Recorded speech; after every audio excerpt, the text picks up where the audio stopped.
माननीय विधायक बोरेन सुरेश कुमार जी, सुजानपुर के विधायक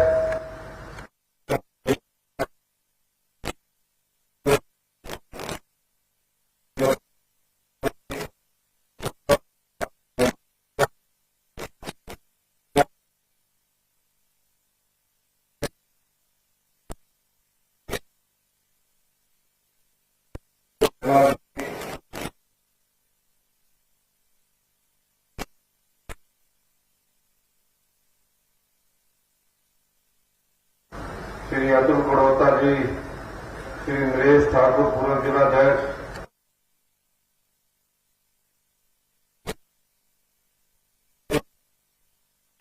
ओंकार Sharma ji, government of India में यहाँ उपस्थित अधिकारी सभी हमारे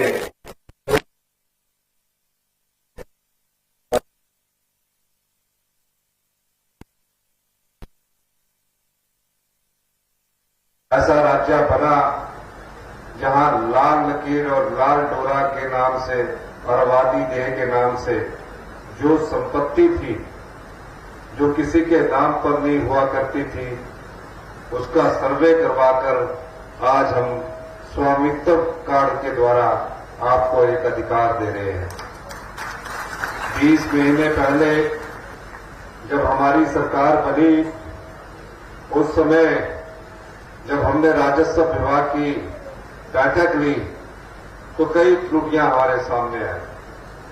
हमने पहली बार 1954 के लैंड रेवेन्यू एक्ट को जितने 20 से अधिक सेक्शंस थे उनको हमने परिवर्तन करने का निर्णय लिया, जिसके सहयोग से आज जो राजस्व में बदलाव आ रहा है वो सब उन सेक्शंस में थे जिनका हमने बदलाव किया है। मुझे खुशी है, पिछले दिनों जब मैं राजस्व विभाग की बैठक ले रहा था तो पता लगा कि पिछले 6 महीने में तकरीबन जिनकी रजिस्ट्रियां हो चुकी थी 1,57,000 के करीब इंतकाल हो चुके हैं। ये सब हमारी सरकार द्वारा 20 महीने में जो राजस्व कानूनों में बदलाव लाया गया उसके माध्यम से ये सुनिश्चित हो चुका है। अभी हम जो लैंड कोड है उसमें भी बदलाव कर रहे हैं, उसका मैनुअल तैयार हो रहा। मेरी ओंकार जी से अभी बात हो रही थी, उन्होंने कहा कि जो लैंड कोड मैनुअल हमारा है वो तकरीबन 34 वर्ष बाद उसमें बदलाव किया जा रहा है। ये सारा परिवर्तन आम लोगों को राजस्व में कोई तकलीफ ना हो, पटवारी के बार बार चक्कर ना काटने पड़े, इस दृष्टि से हमारी सरकार कर रही है। मैं आपको आश्वासन देना चाहता हूं कि राजस्व में अभी बहुत अधिक बदलाव करने की जरूरत है, चाहे वो डिमार्केशन से संबंधित है, चाहे वो पार्टीशन के से संबंधित है। हमने अब पार्टीशन का भी समय निर्धारित किया है। पार्टीशन के बारे में कहावत थी कि अगर पार्टीशन होना है तो वो दादा के समय शुरू होता है और पोते के समय भी खत्म नहीं होता। हमारी व्यक्तिगत रुचि से पार्टीशन के कई केसेज ऐसे थे जो 20-25 वर्षों से चले हुए थे, लेकिन जैसे ही हमने राजस्व कानूनों में बदलाव किया, उन पार्टीशंस का तुरंत प्रभाव से अमल में दिखना शुरू हुआ और आज मुझे खुशी है कि हम इस दृष्टि से भी बहुत आगे बढ़ रहे हैं। आने वाले समय में डिमार्केशन की डेट क्या होगी, पार्टीशन की क्या डेट होगी, पार्टीशन की तो डेट हमने तय कर दी है कि डिविजनल कमिश्नर कोर्ट में इतने दिन रहेंगे, डीसी के पास इतने दिन रहेगा, वो सब हमने नियम तय कर दिए हैं।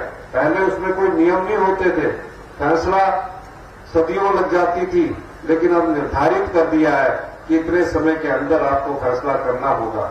इस ढंग से हमारी सरकार आप लोगों को सुविधा प्रदान करने की कोशिश कर रही है। मैं ये भी कहना चाहता हूं, पिछले 20 महीनों में केवल राजस्व विभाग नहीं है, सभी विभागों में हम परिवर्तन करने जा रहे हैं।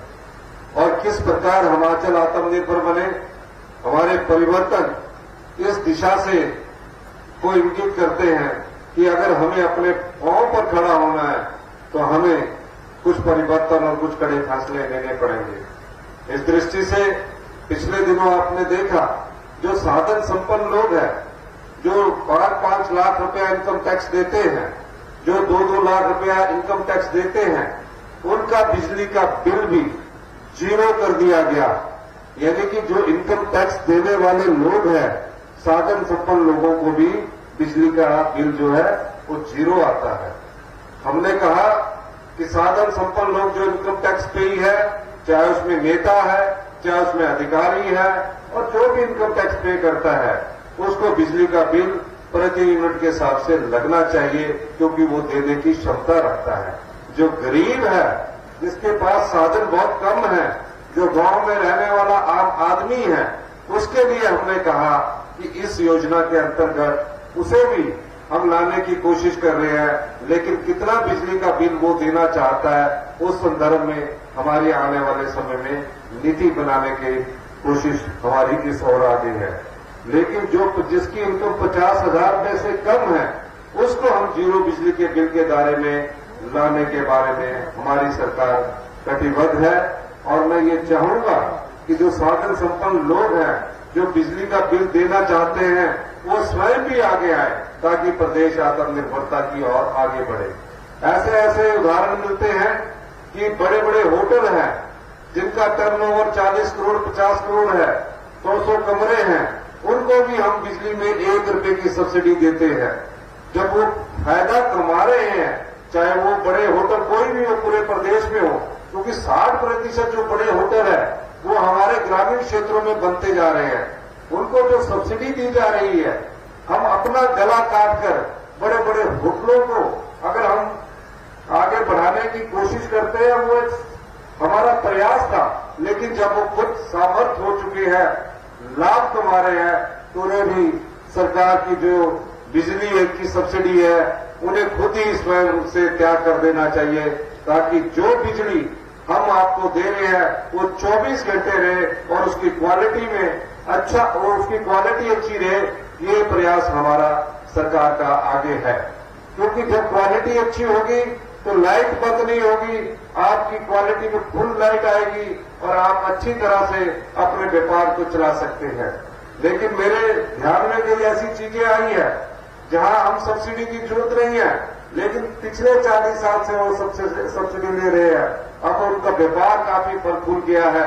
मैं उनसे भी अनुरोध करूंगा, प्रदेश की स्थिति को देखते हुए आप खुद ब खुद इस बिजली का सब्सिडी का त्याग करें, मेरा ये मानना है। पानी के क्षेत्र में आज हम आपको क्वालिटी वाटर नहीं उपलब्ध करवा पा रहे हैं। कारण क्या है? अब 127 करोड़ आईपीएच विभाग ने बिजली विभाग का पैसा देना है, वो आपका पैसा है, आपकी जेब से निकलेगा। हमने प्रयास किया है कि हम पानी में भी जिसकी आय इनकम टैक्स के दायरे में आती होगी, उसे प्रति लीटर के हिसाब से पानी का बिल देना चाहिए, और जिसकी आय 50,000 रुपये से कम है, उसके लिए भी हम पानी के बिल में बहुत अधिक रियायत देने जा रहे हैं, ताकि जो बिल और जो स्वच्छ जल है वो आपको मिल सके। इस प्रकार के फैसले हम आप लोगों के लिए करना चाहते हैं, युवा पीढ़ी के भविष्य को सुरक्षित करना चाहते हैं। बड़े बड़े होटल हैं, कई किलोमीटर पानी लेते हैं, तो उसको पानी का बिल देना चाहिए। जो टूरिज्म सेक्टर है, तकरीबन सब जगह ग्रामीण क्षेत्रों में हमारा टूरिज्म सेक्टर है, गांव में पानी नहीं आता है, लेकिन उस होटल में पानी चले जाता है और उसको बिल नहीं मिलता है। वो मुफ्त का पानी प्रयोग करके अपने होटल की कमाई से वो ज्यादा फायदा उठाता है। मैं सभी उन होटल वालों से भी अनुरोध करूंगा कि आप भी प्रदेश के आत्मनिर्भरता में जहां तक हो सके एक सीमा तक पानी का बिल देने की आप भी कोशिश कीजिए, ताकि आप पर भी जो पानी की क्वालिटी है वो हमारी सरकार आपको अच्छी क्वालिटी का पानी उपलब्ध करवा सके।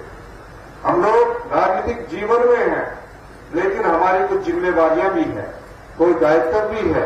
हमें इन जिम्मेवारियों का भी निर्वाह करना है, दायित्व का भी निर्वाह करना है।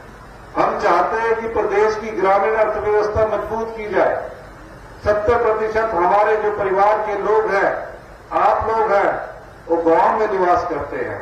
ये ठीक है कि हिमाचल प्रदेश के जो 70% लोग गांव में रहते हैं, वहां शहरों जैसी सुविधाएं आप लोगों को उपलब्ध है। हम चाहेंगे कि हम इन सुविधाओं को और अच्छा बनाएं, लेकिन ग्रामीण अर्थव्यवस्था मजबूत करने के लिए हमने प्राकृतिक खेती पर जोर देने की प्रयास इस बजट के माध्यम से किया है।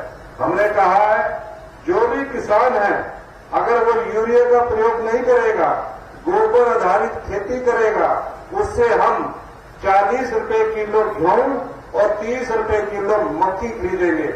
यानी कि हिमाचल प्रदेश प्राकृतिक खेती का न्यूनतम समर्थन मूल्य देने वाला देश का पहला राज्य बना, जहां प्राकृतिक खेती पर गेहूं 40 रुपए और मक्का 30 रुपए प्रति किलो के हिसाब से खरीदेगा।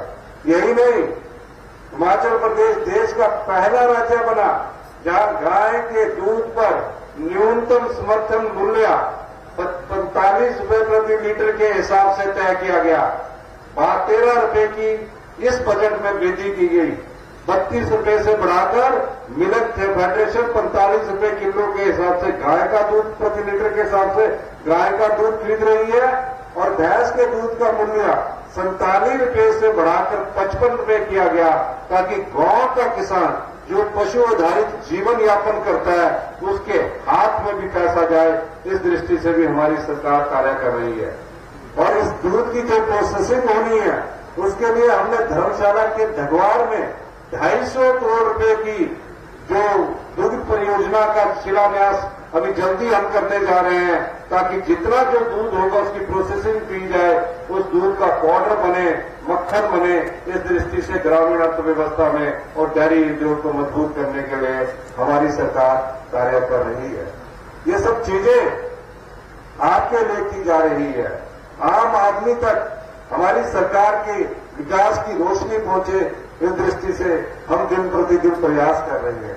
आप जानते हैं कि पिछले कुछ 2 वर्षों से लगातार आपदा आ रही है, कई जीवन हमें छोड़कर चले जा रहे हैं।